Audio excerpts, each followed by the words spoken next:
SCP-1051 is a man-eating building. The name of the SCP is Nevadan Extraterrestrial. I'm guessing that is an alien in Nevada. We're gonna check it out today. This is by Dr. Bob. Make sure to subscribe to his channel and mine if you like reaction videos, and let's get into this one. A small convertible sports car rumbles down a desert road, kicking up a cloud of dust high into the air behind it. I drive a convertible. The driver is is not sharply really a dressed sports car, and looks at himself in the rear-view mirror, giving his sunglasses a slight adjustment.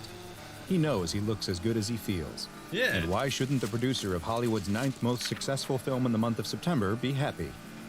The car comes to a sudden stop in front of a cluster of buildings, which appear to be the only structures in this vast, otherwise empty desert. The producer hops out of the car and surveys the desolate location. The cracked concrete airstrip, the weather-beaten buildings, the endless, lonely desert stretching on for miles in every direction. This place is great, the producer says out loud to no one in particular. The whole location would be perfect for his new movie, which is set entirely at a desert airstrip and tells the story of a lonely airplane mechanic who falls in love with a female bounty hunter chasing an escaped convict. A tale as old as time. But now, where's the guy who called him? He kept rambling about wanting to make a documentary about the desert or something, but that doesn't matter now. He doesn't realize what a great filming location he's sitting on. The producer calls out, "Hello?" But the only response is the desert breeze. He takes off his sunglasses and looks around. He sees that the doors to the hangar are cracked. Maybe the guy who owns this place is in there. Gotta go check him out. The producer walks inside the hangar, but abruptly stops. His mouth goes agape. He can't believe what he's seeing. What are you seeing here? This place is even better than the guy on the phone had described it. The hangar is huge and completely empty. I was expecting he could probably build almost all the sets in the hangar, maybe even shoot the entire picture out here. He'd save a fortune on the budget by not having to pay the soundstage rates that the studios charge on the movie lots in LA. You beautiful genius, he thinks to himself. The movie could flop and still be a financial success. But where's the guy who called him? Doesn't he know who he is? He's a very important producer and doesn't have time to wait around for some desert nobody who runs a 2-bit airport. Wow. All right, that's it. He's leaving. The producer turns to leave, but the doors of the hangar suddenly slide shut with a bang. Is this some kind of joke? He walks up to the hangar doors and starts banging on them, but they don't move. Hello? Hey, I'm trapped in here. What's the big deal? Still no response. Just what is going on at this place? Man-eating building, remember. The producer is getting worried. Was this some kind of a setup? Is he about to get robbed? It wouldn't be the worst thing in the world if they took his car. He's 9 payments behind on it anyway. But geez, is it hot in here. It was hot outside, but it's even worse in this hangar. And whoever said that the desert air was dry, an idiot, that's who. The humidity in here is stifling. The producer loosens his collar and tugs at it, trying to cool off. All right, I've had just about enough. If you don't let me out of here, there's going to be a big problem for you, fella. Just then, the producer hears a noise behind him, coming from the dark deeper in the hangar. The producer doesn't react, though. He needs to play it cool. He bends down and pretends to tie his shoe, and takes the Derringer pistol out of his ankle holster. Oh, you got a little pistol, He stands up and spins around, pointing the gun in front of him. Freeze, mother sucker! Can't see anyone in the darkness. This is your last chance. I'm not playing around here. The strange noise comes again, a low rumbling noise, and the producer stumbles forward. Yes. What just happened? It's not an earthquake. It felt like the floor rippled and pushed him forward. It's alive. Again. The building's alive. The producer screams. What's going on? The rumbling, growling noise grows louder as the floor keeps rippling and pushing him forward, like a wave rolling through the solid ground. Is this an earthquake? Nope. The producer is knocked off his feet, and still the floor keeps pushing him forward, towards where that horrible growling noise is coming from. He tries to stand, but he can't. The floor is moving too much. You better turn around and crawl. He tries to crawl, but keeps getting moved closer and closer to the source of the now deafening roar that seems to be coming from... What is that? Yeah, what is it? The producer screams and fires his gun at the thing in front of him. In the flashes of the gunfire, he can finally see it. The thing that he's being pushed into. It's a Sarlacc pit! Gaping maw, filled with a mass of gnashing, grinding teeth. How unlucky for this movie producer that he didn't realize until it was too late that the location for his new movie would be the last one that he'd ever scout.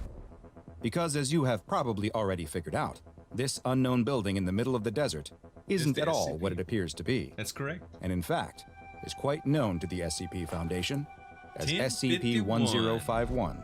SCP-1051 isn't actually a building at all, but in fact is a living organism.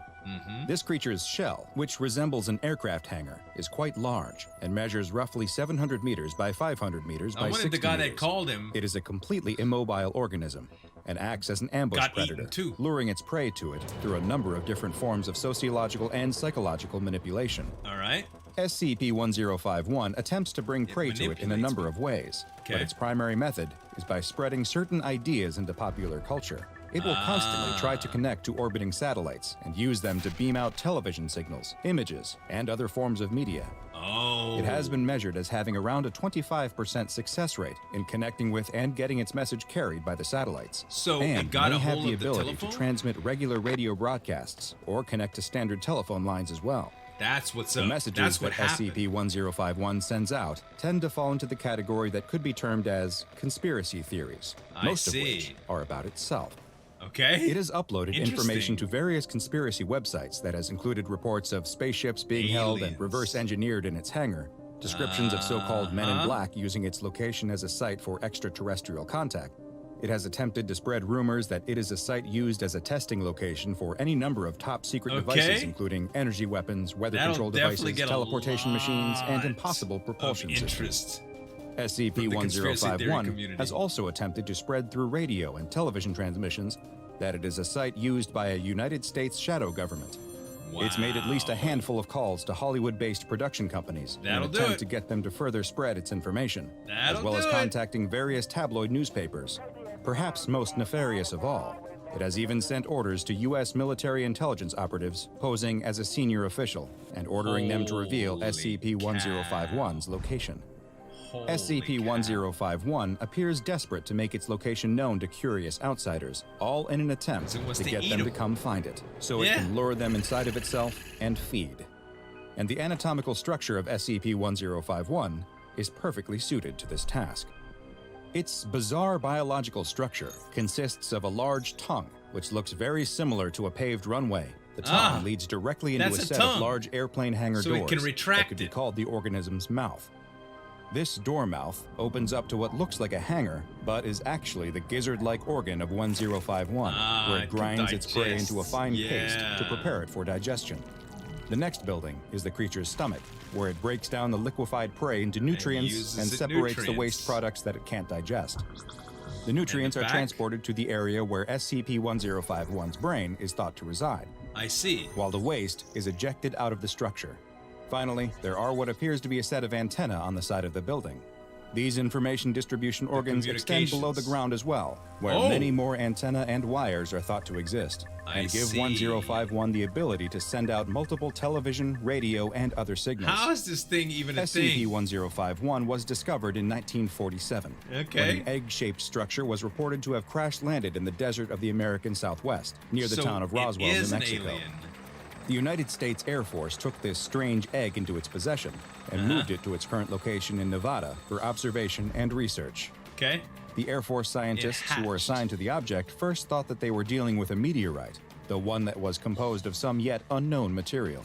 They soon discovered that the object was hollow and was filled with some kind of liquid. Strangest of all, though, was when they detected something inside that liquid core. And it was moving. It was incubating. They studied the object for years, until one day, something happened that would end their research for good. The egg hatched. One night, as Air Force Sergeant Burnson and two scientists, Dr. James and Dr. Gold, were going about their regular work analyzing the object, they heard a strange sound. Crack? When they looked at the object, they saw that a crack had begun to form on the outer shell. This cracking continued for about 5 minutes, until something finally broke through the shell. An alien creature began to emerge from its shell, and the men all turned to run, but something reached out with a long tentacle-like arm and grabbed Dr. James. It pulled the scientist in and seemed to absorb him right into its body.